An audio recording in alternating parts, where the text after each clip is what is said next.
morning, everyone, and welcome. It's our privilege today to continue our study of Christian evidences, and we'll get into that in just a minute. I want to let you know there are some outlines on the table that Marcia has set up here in the foyer. There's some outlines that cover what we've gone through up to this point.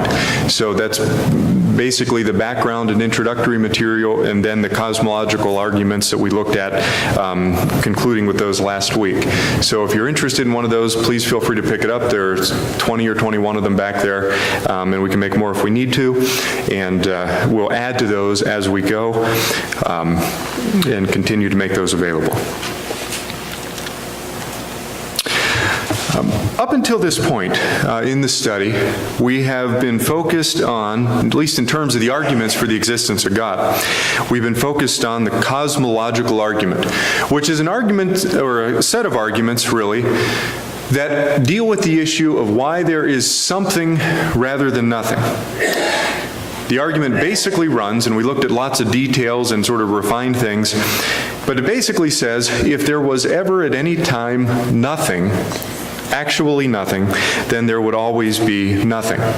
And so that's a basic argument that just seeks to explain why, when we look out in the universe, there is something rather than nothing. Of course, to be able to look out at all entails there being something. But why is there something rather than nothing? And so that's where we started out. In this class, we want to move on from there in the, sort of take the next step in a line of reasoning for establishing the existence of God. And that is to look at what are called often teleological arguments or design arguments. So the issue now has changed a little bit. We know there's stuff, okay, that we know there has to have been a cause for the stuff, for the existence rather than non-existence of the universe. Okay, that's cosmological. But now that we have the stuff, we want to look at it and see what's there and see if there's any order or any arrangement or any design or any purpose or any goal that seems to be served by the stuff that exists. Okay? There is stuff, but what can we learn by a study of it? And those are the sorts of things that are entailed by the teleological line of reasoning. Teleological comes from a word that has to do with design or purpose or goal. Is there some goal that the physical universe seems to enable or seems to accomplish? Those are the sorts of questions we want to look at. If you remember back a couple of weeks, whenever we started the cosmological argument, we said that we should focus and spend some time focusing on and meditating on even what nothing would look like. What would nothing look like? We said, really, it's hard to even conceptualize what nothing looks like. The analog for that under the teleological line of reasoning, I think, is to think about and meditate on and focus on, at least for a few minutes of your life, of my life, what would randomness look like? What would a universe governed by absolute randomness, if there were no choices to bring out particular ends or goals that had ever been made in the universe in the past or in the present, if there was no design or effort for accomplishing particular goals ever exerted, what would that look like? What would randomness look like? What is randomness? What would a random universe appear to us as, if we could even look at it? Why is it the case that there seems to be more disorder than order? Or why does it seem to be the case, if you think about it, that you would expect there to be more disorder than order, more chaos, more randomness than order?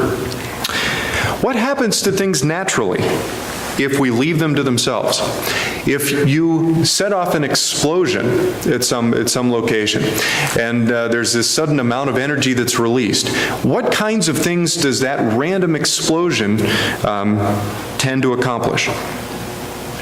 And there are lots of other questions we could consider under this heading, but I want us to just begin by thinking briefly about what randomness, undirected random processes can accomplish.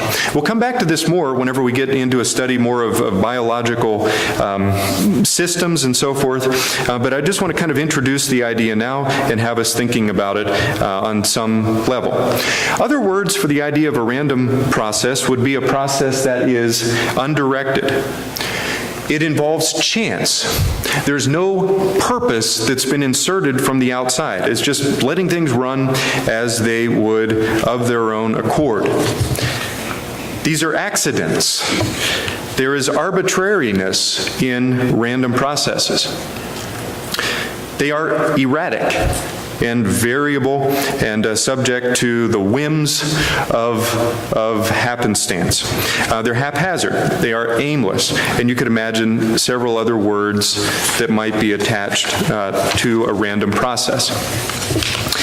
In statistics, you study random processes, and here are a couple of examples, and we'll think about these in some more detail later on. But just imagine flipping a coin. This is roughly a random process, as long as I throw it sufficiently high enough and put enough spin on it that I couldn't predict what the result will be. Okay? Now I can say on the whole what the likeliness of a particular outcome may be. Okay, but I can't predict in a particular instance what will happen, what will result if I flip a coin, let it land on the floor, and then record the side of it that's facing upward, say. Okay, so flipping a coin we think of as a random process. Same with rolling, say, a six-sided die. If we roll a die, again, in a way that's robust, right? You genuinely shake it, you genuinely throw it up in the air, and then record the top number. Okay, that's a random process. Now again, there are particular likelihoods that a given outcome will occur, okay, and we can say what those will be on the whole, but in any particular example we cannot say what will occur. Okay, it's called a random process for that reason. Some of you are familiar with Plinko, which is another process that's thought of to be random. Plinko, I know this was done on The Price is Right and maybe in other places, but it's a popular experiment where an object is dropped into the top of an array of pegs, a board with an array of pegs on it, and then the object bounces either left or right at each peg and traces out a particular path and ends up somewhere. Okay, but it's impossible to predict with any certainty where the object will end up based on where it starts, because of the element of randomness there. Okay. When I was a kid, I used to play a game called Pick Up Sticks. I don't know how popular this was, but the idea was you would throw a collection of these sticks on the floor, and some of them would land on top of each other, and they'd be intermeshed and so forth, and you have to pick one off at a time without disturbing the pile. Is that popular at all? Has anyone ever heard of that? The wrong crowd. Okay. You played it. Okay. So people have played it. But there's randomness in the way those sticks landed. Okay. And you could not predict from the toss how things are going to end up. Okay. All right, so we want to think about randomness and what random processes produce and what they look like. The opposite of a random process is one that has intention or direction. Okay, so it's useful to understand a thing by thinking about its opposite. A directed process is one that involves design or purpose or a particular goal. And so this is something where an outside influence is imposing, is removing some of the possibilities to make room for a desired outcome or a desired result. And that involves, in every instance that we know of, intelligence being exerted on some system. Okay? Now there's more to be said about randomness, and we'll think about them more as we go, but there are two options. So if we go back to the first class or the second class, we studied something called the law of excluded middle, and you can use that to formulate a statement that's something like this. Either intelligence, or you could replace intelligence with purpose or design or any of these other synonyms that we've used, either intelligence is responsible for the order and arrangement that we see in the universe, or it's not. That is, either there was intelligence exerted on the universe to make room for desired outcomes, or that was not the case. One of those two options has to be true. It's also true then, from thinking of the purpose of this class, it's true that evidence along the lines of supporting order and arrangement, of supporting intelligence, of supporting design and purpose, can only be explained by intelligence, and would therefore at least be consistent with the idea of God's existence. Okay? If there is evidence of intelligence in the makeup of the universe, of design in the makeup of the universe, that would be consistent with God's existence and even be an argument in support of God's existence. Okay? So again, we're looking now not at the issue, or not at the fact that the universe exists as opposed to not existing, but we're looking inside of the universe and trying to find any indication that it was designed or ordered or arranged in a complex way. The Bible view of these things is very one-sided,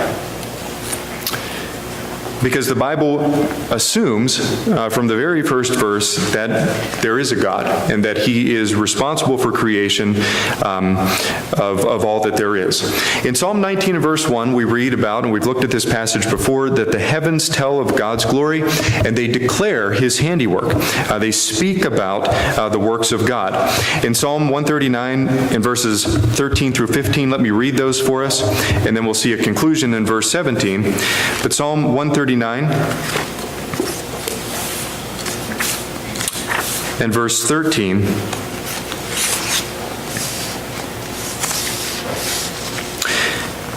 "For you formed my inward parts, you covered me in my mother's womb. I will praise you, for I am fearfully and wonderfully made.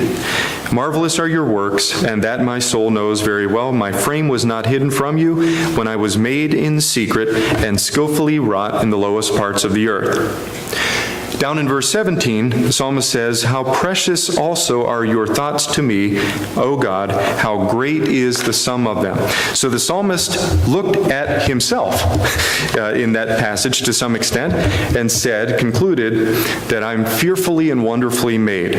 And so there is a belief there in the design of the universe. Romans chapter 1, verses 20 and 21. Give us an indication, again, we've looked at this passage already, give us an indication that the appropriate response to the creation is faith. We should be able to tell something even about God just on the basis of creation itself. In a different context, Paul talks in Romans chapter 11, verse 33 about the depth of the riches of God's wisdom and knowledge. And he's talking in a different context, relationship between Jew and Gentile and so forth. But the depth of God's wisdom and knowledge is true across domains. God's wisdom and knowledge are unsearchable and unfathomable, according to Paul there in Romans chapter 13. And so, according to the writers of the Bible, of course, design is evident and should point us to God as a designer. But moving on there, let's think about a somewhat formal argument for design.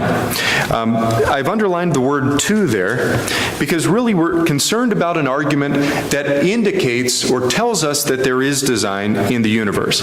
We don't want to say an argument from design, because an argument from design would be presupposing that design exists. So if we already know that design exists, we could immediately know that there must be a designer. So we want to make an argument that tells us, or that concludes, that there is design present in the universe. Okay? So an argument goes something like this. If the universe exhibits order and arrangement of sufficient complexity, then there is design in the universe. Okay, now we could talk about what we mean by sufficient complexity there, okay? but we'll let that speak for itself for the time being. In the second place, the universe exhibits order and arrangement, and then the conclusion is, from the first implication, that there must be design in the universe. And if there is design, it's an unstated consequence then, if there is design, that design had to come from somewhere, and that had to come from outside of the universe, which would clearly point to God. So if the universe exhibits order and arrangement, then there is design. The universe does exhibit order and arrangement, therefore there is design in the universe. Okay? So that's the basic argument that we'll look at. It can be formulated in different ways. But we want to start out with looking at three arenas of design. So what are the realms in which we can go out, make observations, make study of the universe, and conclude that there must be design present? The three arenas that I want to look at with you are fine-tuning of the fundamental laws of physics, and then the non-living realm, and then the living realm. Fine-tuning of the fundamental laws of physics, we'll start there today, and then these other two as well, the non-living and living realms. As an overview here of these three arenas of design, we can think about things in this way, I think. So we've already said, based on the cosmological argument, why there is something rather than nothing, and the fact that there must have been a cause to explain the existence of whatever stuff there may be, as opposed to its non-existence. But if we take that one step further, once we have stuff present in the universe, how does that stuff behave? And that's the issue of number one here. How does the stuff that we see in the universe relate to itself? How does it interact? What about its fundamental properties make it possible that life can exist, which is what we're most interested in? What about its fundamental properties make it so that it doesn't annihilate itself right away? What about its fundamental properties keep it from just spreading out so quickly that no two particles ever interact with each other in the first place?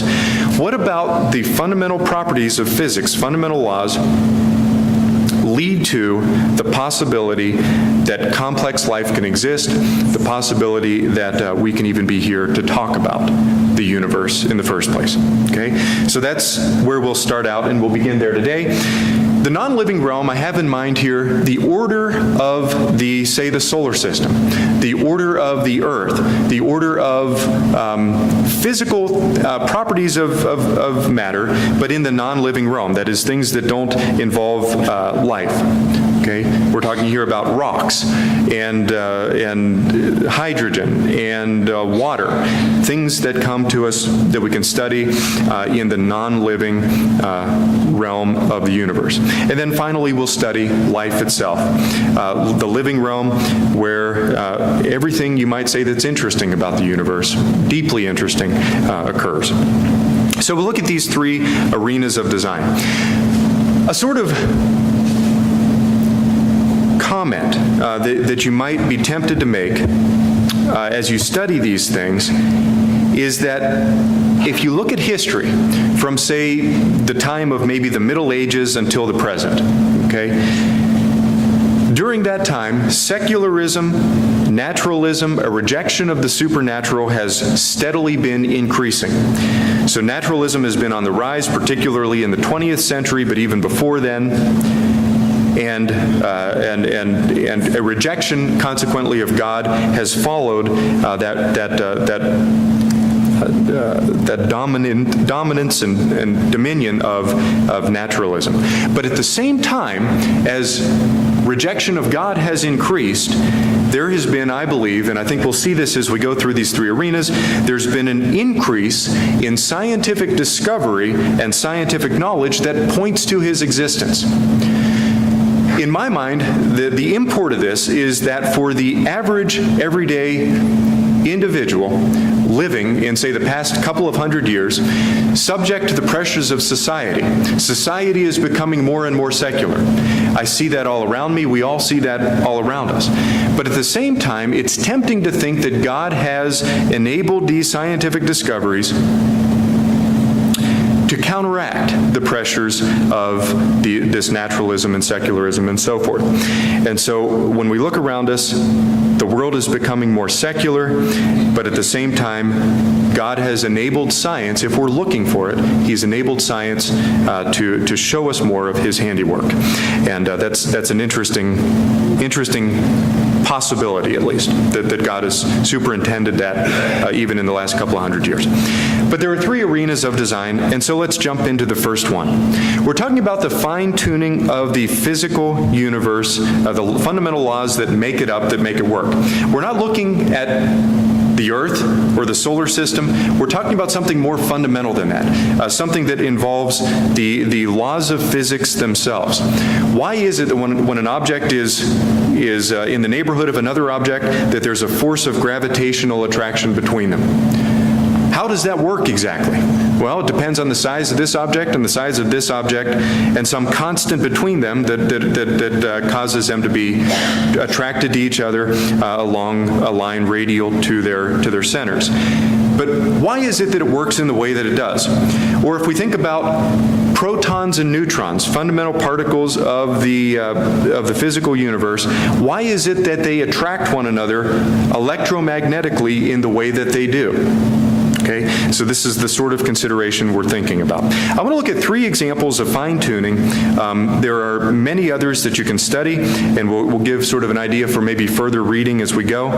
But we'll go through these quickly and notice how finely tuned these things must be for life itself to even be a possibility. Not guaranteed by any means, but to be a possibility. The first fine-tuning we want to look at is the relationship between the strength of the electromagnetic force and the strength of the gravitational force.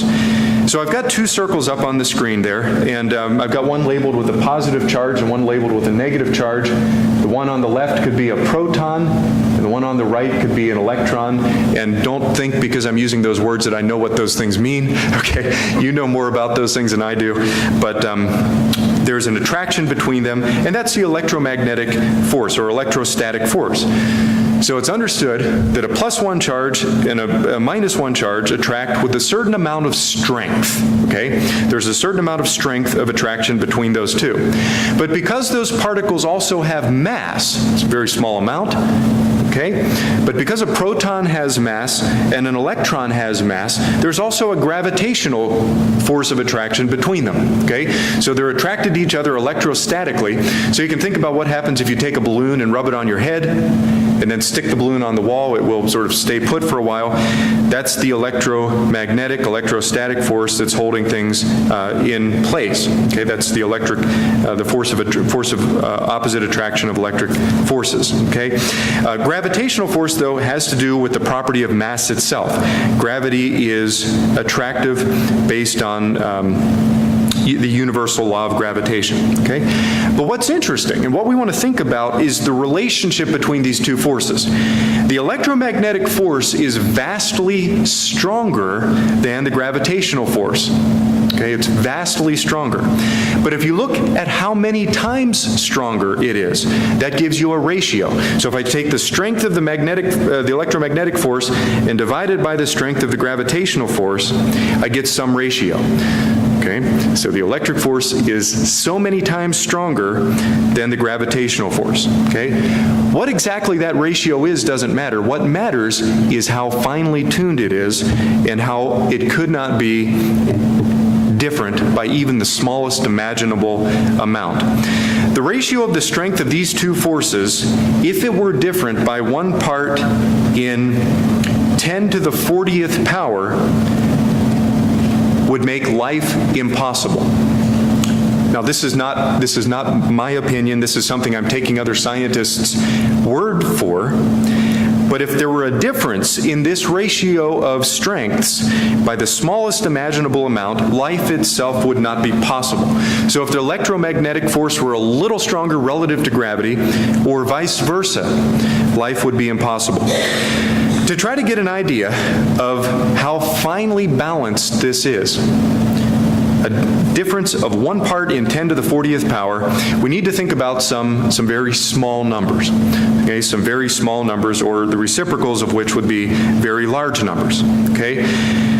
So a way to think about this, first of all, is 10 to the 40th does not mean something like on the order of 40 itself. Okay, 10 to the 40th power means 10, the number 10, multiplied by itself 40 times. So you could take 10 times 10 and get 100. That's 10 squared. 10 times 10 times 10 is 1,000. That would be 10 cubed. 10 to the 40th is that same thing done 40 times over again. That number is so unimaginably vast that we can't really wrap our minds around it. There's nothing in our experience that compares to a number of that scale. The fraction 1 divided by 10 to the 40th. So if you take one pizza, say, and divide it into 10 to the 40th pieces, you would have that number there at the bottom. There's a decimal point over here. There should be 39 zeros there, and then a 1 at the very end. Okay? So that's the size of something that is 10 to the 40th in the denominator. Okay. So before we look at this next slide, I want to go further into thinking about the small and largeness of the number here, of the numbers. So to give sort of a sense of the scale, the observable universe, that is as far as we can see with the Hubble telescope from one direction to the opposite direction, is approximately 10 to the 26th power feet in diameter. So from one end to the other would be 10 to the 26th feet. So if you're looking at a number like 10 to the 40th, or here I have 10 to the 37th because we're going to look at that number in a minute, 10 to the 37th divided by 10 to the 26th is 10 to the 11th power. It's still 10 billion times greater than the number of feet from one end of the universe, the observable universe, to the other. 10 billion times more than the number of feet across the universe. Okay? So to get 10 to the 37th pieces, we would have to take each foot from one end of the universe to another and divide it into 10 billion pieces, each one of them. 10 billion pieces, 10 billion pieces, 10 billion pieces, and so on across the observable universe. That's how many pieces we would have if we were studying, in this case, 10 to the 37th. 10 to the 40th would just add on 3 more zeros. You would have 10 trillion pieces needed, 10 trillion sub-pieces for each foot in the diameter of the observable universe. The size of these numbers is immense. Okay, it's immense, and I think it's worth spending some time dwelling on and trying to fathom. The idea that if the ratio of the electromagnetic force to the gravitational force were different by 1 part in 10 to the 40th, life itself would not be possible. It would not be possible. But let's move on, and we can go through these fairly quickly. The ratio, here's another one of these issues of fundamental physics that's necessary to make life possible, and if it were different by even a small amount, life would not be possible. The number of electrons to the number of protons, that ratio, how many electrons are there versus how many protons are there in the universe, could not be different by more than 1 part in 10 to the 37th power. It's smaller than 10 to the 40th power, okay, but still enormously vast. If it were different by 1 part in 10 to the 37th, life could not exist.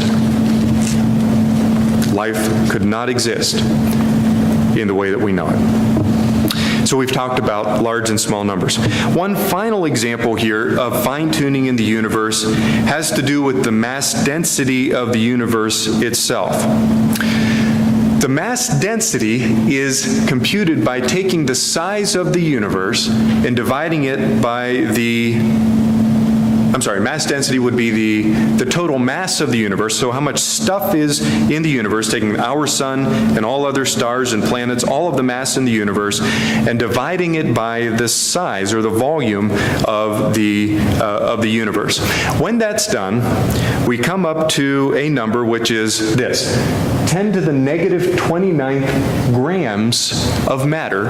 A gram, by the way, is about the weight of a paper clip, okay? 10 to the 29th, negative 29th grams per cubic inch. So on average, across the universe, most of the universe is open space. In each cubic inch, you have 10 to the negative 29th grams of matter, which is an unimaginably small amount. So here is the number, a decimal point on the left, followed by 28 zeros and a 1. So many grams, that fraction of a gram per cubic inch. That's the mass density of the universe. Now that number is what it is. What we're interested in is how important it is that the number be where it is and not slightly different. Gravity depends on how much mass you have. If you had a lot more mass in the same size universe, the density would be much higher, and that gravity would cause the universe, according to scientists, to not be able to expand. As a matter of fact, it would tend to collapse down on itself. If you had too much mass, that would be a problem. If you had not enough mass, the opposite would occur. That is, the universe would expand too quickly so that particles would not interact with one another at a sufficient rate. Scientists have calculated, and again, I'm taking their word for this, but they've calculated that if this number, which is approximately, this 0.0001 grams per cubic inch, if it were different by 1 part in 10 to the 59th power, 1 part in 10 to the 59th power, life would be impossible because of the relationship between gravity and mass. It would be impossible. So these are 3 examples that point to fine-tuning of the universe. Again, these are the sorts of things that you've got to spend time thinking about to appreciate how finely balanced these parameters are. But to summarize, there are dozens of examples that are laid out by scientists. This issue was first sort of brought to light in the 80s in a book called The Anthropic Cosmological Principle by 2 authors named Barrow and Tipler. We'll say more about them in a minute. But there are dozens of such examples where parameters have to be balanced in the finest way imaginable, even beyond our comprehension, for life to even be possible, to even get going in the first place. The anthropic principle itself says that parameters of the universe are critically balanced to be able to permit complex life to ever be a possibility. Now, each one of these parameters by itself is incredibly fine-tuned, but if you take the parameters together, even the 3 that we've looked at, not to mention dozens of others that have been discovered, by the way, fairly recently, the support for design and intention and purpose in the universe becomes overwhelming. It's staggering how unlikely it would be for these parameters to be selected in the way that they are. You can imagine that for each of these parameters, there's a reasonable spectrum of possible values. And so there's a spectrum for this parameter, spectrum. To get all of these parameters set to where they are is an incredible indication of design. Now, I could say any of this, and it could pass without justification. So I want to take a look at a couple of statements that have been made by famous, well-known astrophysicists and cosmologists. Now, we have to be careful here, I think, because it doesn't do me any good to just take somebody's word for any of the things that we've been looking at. It doesn't do you any good to take my word for it. It doesn't do me any good to take another person's word for it. But what this at the very least does is establishes that the scientific community's understanding of the fine-tuning is very deep and is very much appreciated. Fred Hoyle, who was a 20th century astrophysicist, died early in this century, said a common sense interpretation of the facts suggests that a super intellect has monkeyed with physics as well as chemistry and biology, and that there are no blind forces worth speaking about in nature. The numbers one calculates from the facts seem to me so overwhelming as to put this conclusion almost beyond question. He was a famous astrophysicist in England, and he made this statement sometime in the 80s or 90s. Okay? And so Fred Hoyle examined the universe, and he had an idea of this fine-tuning that we're talking about now. I have several of these. I'll try not to bore you with them, but let's go through them quickly. George Ellis, another astrophysicist, English, he said, amazing fine-tuning occurs in the laws of nature that make the complexity that we see in the universe possible. Realization of the complexity of what is accomplished makes it very difficult not to use the word miraculous without taking a stand as to the ontological status of the word. So he basically says, when I look at the fine-tuning of the universe and the complexity that's enabled because of that fine-tuning, the fine-tuning without which none of the complexity would be possible, I cannot say anything but miraculous. At least it's tempting to conclude such a thing. Paul Davies is another astrophysicist. He said, there is for me powerful evidence that there is something going on behind it all. It seems as though somebody has fine-tuned nature's numbers to make the universe possible. The impression of design, he says, is overwhelming.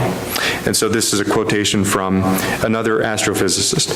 A Nobel Prize winner in physics said, astronomy leads us to a unique event, a universe which was created out of nothing.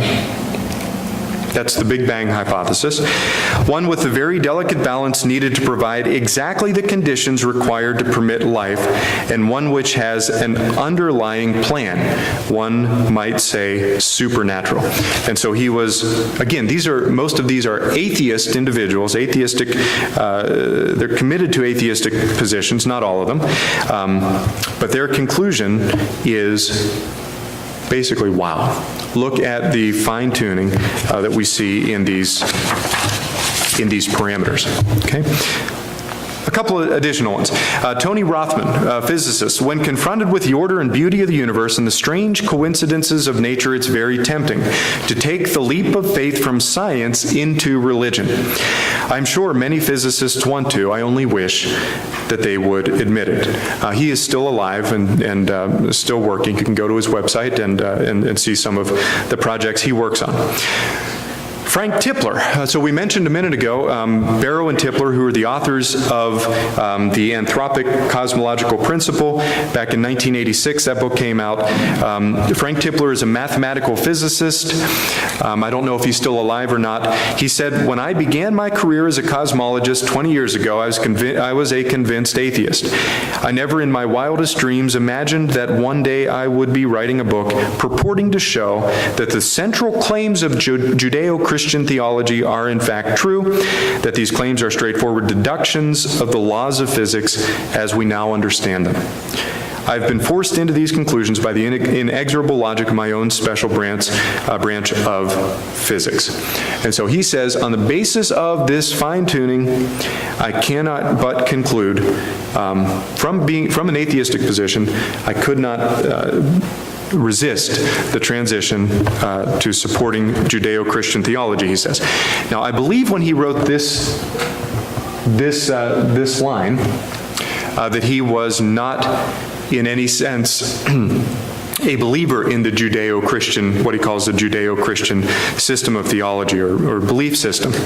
But later, in The Physics of Christianity, which he wrote in 2007, he did convert to some sort of a belief in Christianity. And he said, from the perspective of the latest physical theories, Christianity is not a mere religion, but an experimentally testable science. Now, we have to take what he says with a grain of salt, but the point that we need to see is that physicists, scientists have observed the parameters necessary, and the fine-tuning thereof, necessary for the existence of life, and they cannot but conclude, at least be tempted, to consider the possibility of design, of intention in the way those things are set up. Wernher von Braun, who was a rocket engineer, you can see a lot of his proto-rockets in Smithsonian Space Museum, said, I find it is difficult to understand a scientist who does not acknowledge the presence of a superior rationality behind the existence of the universe. That was a mouthful. As it is to comprehend a theologian who would deny the advances of science.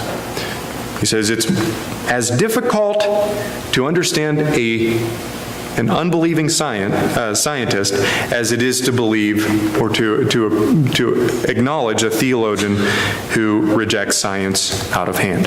That's an interesting quotation. I think there's a lot of wisdom therein. Briefly, the response by the naturalist. Now, there are still atheists in view of all of this fine-tuning.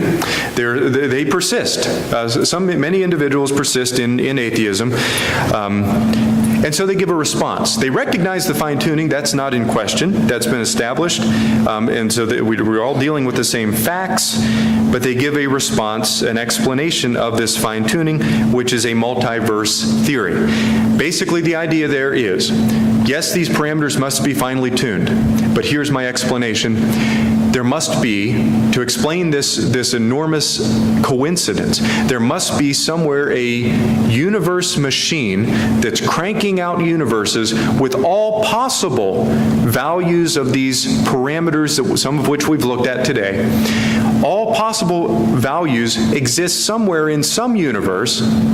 We can't see that universe or ever find it or ever come close to it, but there are universes out there, a multitude of them, an unimaginably large number of them, and we just happen to be in the universe that's finely tuned.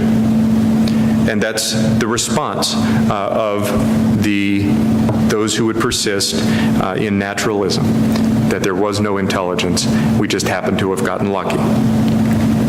And you can decide for yourself what you think about a theory that postulates universes that cannot be observed, can never be detected, not to mention a universe-making machine or mechanism that produces these universes in the first place. With a little bit of time left, I want to show you a quick poll, which actually suggests, I think, that we may have been a little bit duped. If you listen to the news, if you watch popular programming, if you watch Hollywood, which I recommend strongly that you don't ever pay much attention to Hollywood or things that come out of it, even at the level of, I won't go there, but you need to be careful. We need to be careful what we spend time filling our heads with, paying attention to. It may be the case that atheism is not nearly so popular as many people want us to believe that it is. A poll in 2006 came out, said 95%, now that was 12 years ago, okay, so things have changed in the last 12 years. 95% of Americans believe in either God or a higher power, and 4% hold an atheistic position. Among scientists, there is a greater element of disbelief, of atheism, of rejection of God. In May and June of 2009, Pew Research put out a poll that said 51% of scientists, members of the American Academy for the Advancement of Science, believe in either God or a higher power. 33% believe in God. 41% of scientists who are in that membership hold an atheistic position. Okay, so there is more disbelief in God among atheists. You might wonder why that is. You might consider the possibility of knowledge puffing up and so forth and making arrogant, as we talked about last week, but those are the numbers. But that's fairly stable across time. In 1914, a survey of 1,000 American scientists found that 42% believe in a personal God and 42%, the same number, do not believe in a personal God. To conclude with this morning, we have just a couple of minutes left, and I want to make some reference to Scripture to sort of put these things in perspective and to see what Scripture says about the sorts of fine-tuning ideas that we've talked about. Scripture is known for and very good at understatement. What do I mean by that? The most obvious example that comes to mind is the crucifixion of Christ. The crucifixion in the gospel accounts is understated in an incredible way. If you look, for example, in John's account, it says, "And they crucified him." And that's the crucifixion. There are some details discussed, but how could you further understate the greatest event in the history of the world? than to say, and they crucified him. The scripture understates many things that it teaches us. In Psalm 102 and verse 25, of old you laid the foundation of the earth, and the heavens are the work of your hands. Indeed, he did. Indeed, God did lay the foundation of the world. But how much more could have been said about that?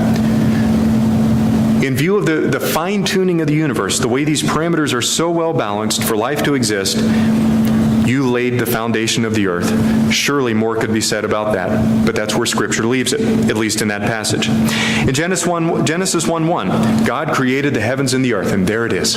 That's all it says. Now, there's some details that are provided later on, but what understatement is present? Genesis 2 and verse 1. Thus the heavens and the earth and all the hosts in them were finished. We can go forward from there. We can come over to Jeremiah chapter 32 and verse 7. Ah, Lord God, behold, you have made the heavens and the earth by your great power and outstretched arm. There is nothing too hard for you. And so we'll leave things there and pick up next week, going further down the design line of arguments. Thank you.